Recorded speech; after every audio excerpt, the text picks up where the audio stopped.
Hello to all students. इस video में हम महाजनपद के युग के दौरान सामाजिक और भौतिक जीवन के बारे में देखते हैं। इस राज्य में शहरी अर्थव्यवस्था की शुरुआत हो चुकी थी। मध्य गंगा के मैदानों में खाद्य प्रसंस्करण की उन्नत प्रणाली विकसित थी। पशुपालन का स्थान अब कृषि ने प्राथमिक व्यवसाय के रूप में ले लिया और जिसमें चावल प्रमुख थे, जो कि पूर्वी उत्तर प्रदेश और बिहार में उत्पादित मुख्य अनाज था। फिर उत्तरी कृष्ण मार्जित मृदभांड की शुरुआत हो गई थी। आमतौर पर पहले अचित्रित थे, लेकिन कभी कभी पीले रंग से हल्के सिंदूरी रंग से बनाए जाते थे। मकान जो थे वो कच्ची ईंटों के और लकड़ियों के बने होते और पटना में लकड़ी के तख्तों की खोज हो चुकी थी। विभिन्न नगरों की स्थापना हुई, जैसे पूरा या नगर जिनको किला या शहर भी कहते हैं। फिर निगम जिनको बाजार शहर कहते थे। राजधानी शहर कहते थे। नागरिक जिनको छोटा शहर कहते थे और महानगर जैसे कि कौशाम्बी, काशी, राजगीर, सरस्वती, अयोध्या, वैशाली जैसे बड़े शहर थे। उसके बाद पाटलिपुत्र, चंपा और कपिलवस्तु ये सभी स्थापित हो चुके थे। फिर श्रेणियों का संगठन हुआ। इनमें 18 शिल्पियों के संघ डिवाइडेड थे। फिर व्यापार और उधार देने की गतिविधियां सेठी नामक उच्च स्तरीय व्यवसायों द्वारा की जाती थी, जिन्हें सेठी कहते थे। व्यापारी और कारीगर वेसा यानी वाराणसी में, सद्दालपुट्टा यानी वैशाली में नामक इलाकों में रहते थे, व्यापार और उधार देने वाले।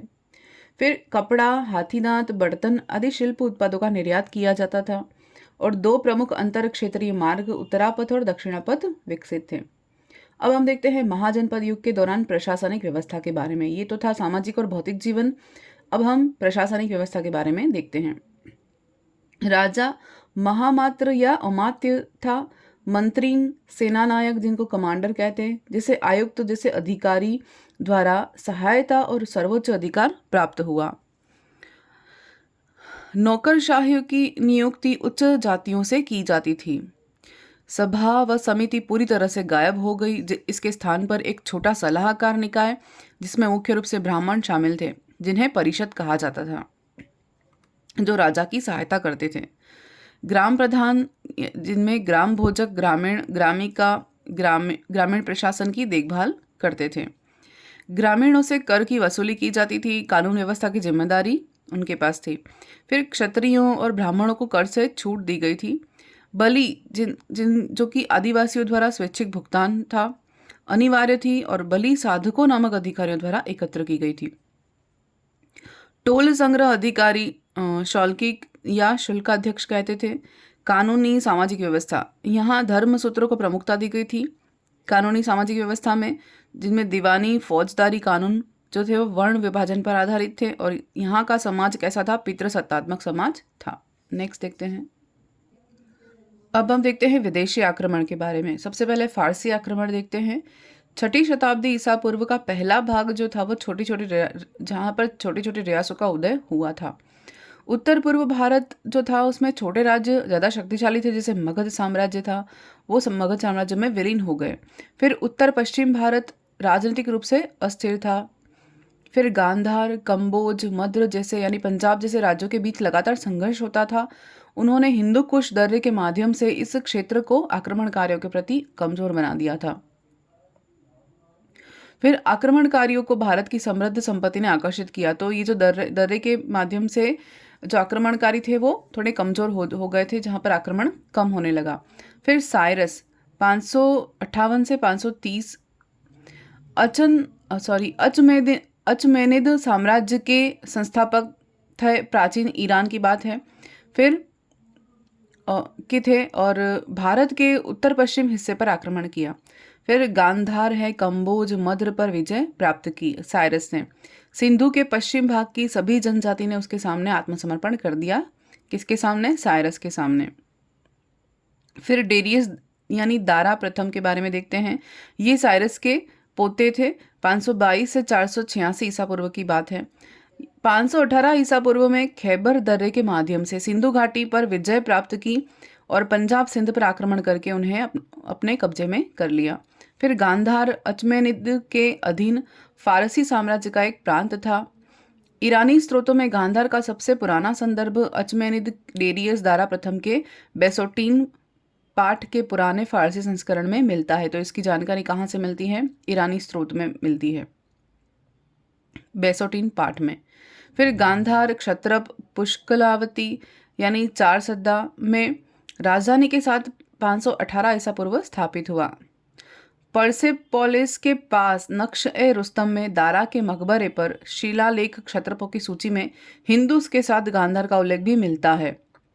फिर क्षयार शाह जेरक्सेस 465 से 456 ईसा पूर्व की बात है।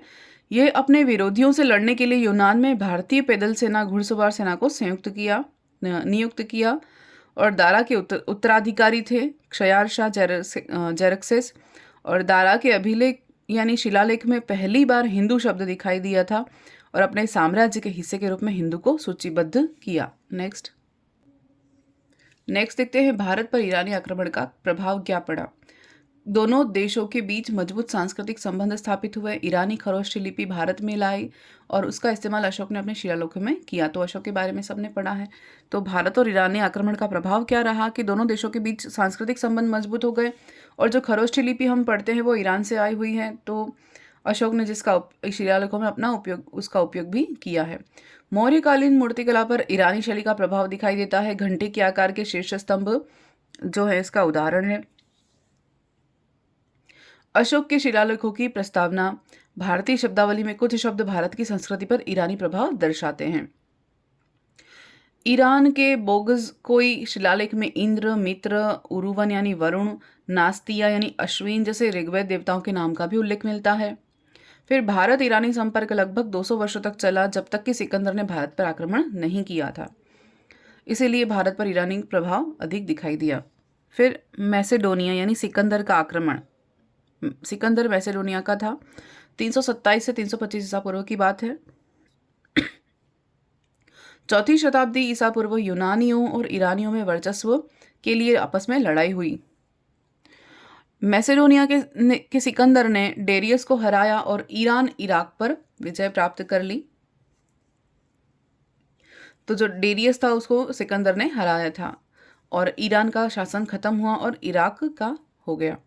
दौलत और दुनिया को जीतने के लिए ये जो थे सिकंदर यानी इराक वाले, ये अपने जुनून के लिए यहाँ दौलत से आकर्षित होकर भारत की ओर आए थे, भारत पर आक्रमण करने के लिए। उत्तर पश्चिम भारत में राजनीतिक विभेद व्याप्त हो गए और इस प्रकार सिकंदर का इस ओर से भारत आना आसान हो गया था क्योंकि कोई विरोध या बैरियर नहीं था। 326 ईसा पूर्व में खैबर दर्रे के माध्यम से काबुल के रास्ते से भारत की ओर ये अग्रसर हुआ सिकंदर। फिर तक्षशिला के शासक अंभी द्वारा विरोध किया गया इसका, लेकिन जिन्होंने बाद में खुद ने ही अकबर की अधीनता स्वीकार कर ली थी और उसने सेना के साथ उसे पुरुष यानी सेना का धन भी दिया और सेना भी प्रदान की। फिर हाइडेस्पेस की लड़ाई 326 सभी का सामना करने के बाद सिकंदर को पोरस का सामना करना पड़ा, यानी सिकंदर ने सबको हरा दिया था। उसके बाद पोरस से उसका सामना हुआ जिसका राज्य झेलम या चेनाब नदी के बीच में था। तो झेलम नदी जिसको हाइडेस्पेस ग्रीक वर्ड में बोलते हैं उसके तट पर यह हुआ युद्ध। यहाँ पर पोरस पराजित हुआ और सिकंदर पोरस से प्रभावित हुआ और उसको अपना सहयोगी बना लिया। और सिकंदर कितने टाइम भारत में रहा? 19 महीने भारत रहा। सिकंदर की बात हो रही। सिकंदर कितने महीने भारत में रहा? 19 महीने भारत में रहा और 323 में उसकी मृत्यु हो गई। अब इसका आक्रमण का प्रभाव क्या रहा कि सिकंदर ने जो आक्रमण किया उसका प्रभाव देखना है। ये महत्वपूर्ण है क्योंकि इसी के बाद मौर्य आए थे। तो राजनीतिक एकत्रीकरण हुआ। भारत और पश्चिमी देशों के बीच व्यापार और भूमि और समुद्रचारा द्वारा 4 अलग अलग मार्गों का विकास हो गया। फिर इनके बाद जो आए थे चंद्रगुप्त मौर्य, उन्होंने क्या किया? युद्ध में सिकंदर की युद्ध नीति को अपनाया। नंद को हराने के लिए जो मौर्य ने युद्ध नीति या रणनीति अपनाई थी वो किसके समान थी? सिकंदर से सीखकर या सिकंदर को देखकर युद्ध नीति अपनाई थी। धन्यवाद।